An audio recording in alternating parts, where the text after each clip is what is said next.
ایک دن ایک یومیہ کی روشنی میں ایک عام آدمی نام کریم، جس نے زندگی کے مشکلات اور چیلنجز کا سامنا کیا، اپنی کامیابی کا کہانی ہم سب کے سامنے آئی۔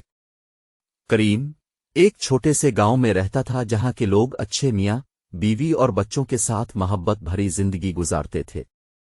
اس کا خواب تھا کہ وہ اپنے گاؤں کو ترقی اور فلاحی مرحلے میں لے جائیں اور لوگوں کو بہترین زندگی فراہم کرے، لیکن زندگی نے اپنی چیلنجز دکھائیں۔ ایک دن کریم کو اپنے کھیتوں میں ایک خرابی نظر آئی جس کی وجہ سے اس کا محنت سے لگا ہوا محصول تباہ ہو گیا۔ یہ واقعہ کریم کے لیے ایک بڑا چیلنج بن گیا۔ کسی نے کہا، کریم بھائی، یہ سب کچھ ہمیشہ کے لیے کہاں رہے گا؟ کریم نے ہنس کر جواب دیا، ہاں یہ مشکل ہے، مگر مشکلات ہمیں مزید مضبوط بناتی ہیں۔ اس کے بعد کریم نے نئے پلان بنانا شروع کیا۔ اس نے گاؤں کے لوگوں کو مل کر مختلف پروڈکٹس بنانے اور فروخت کے لیے ایک چھوٹی سی کارخانہ قائم کیا۔ اس نے محلی مارکیٹس میں اپنی مصنوعات فروخت کرنا شروع کیا اور اچھے معیشتی منافع حاصل کیے۔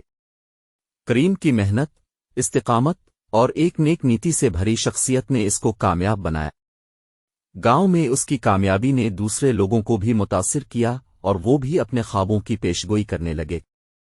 کریم نے گاؤں کے لوگوں کو مہارتوں اور تعلیم کی فراہمی کے لیے ایک تعلیمی ادارہ قائم کیا، جس سے نوجوانوں کو مہارتوں سے لے کر معلوماتی فیلڈز تک مختلف شعبوں میں تربیت حاصل ہوتی رہے۔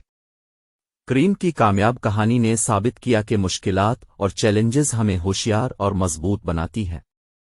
اس نے زندگی کے ہر مرحلے میں پیش آنے والے مشکلات کو ایک مواقع میں تبدیل کرنے کی صلاحیت دکھائی، اور اس کا یہ سفر گاؤں کے لوگوں کے لیے ایک رہنمائی بن گیا۔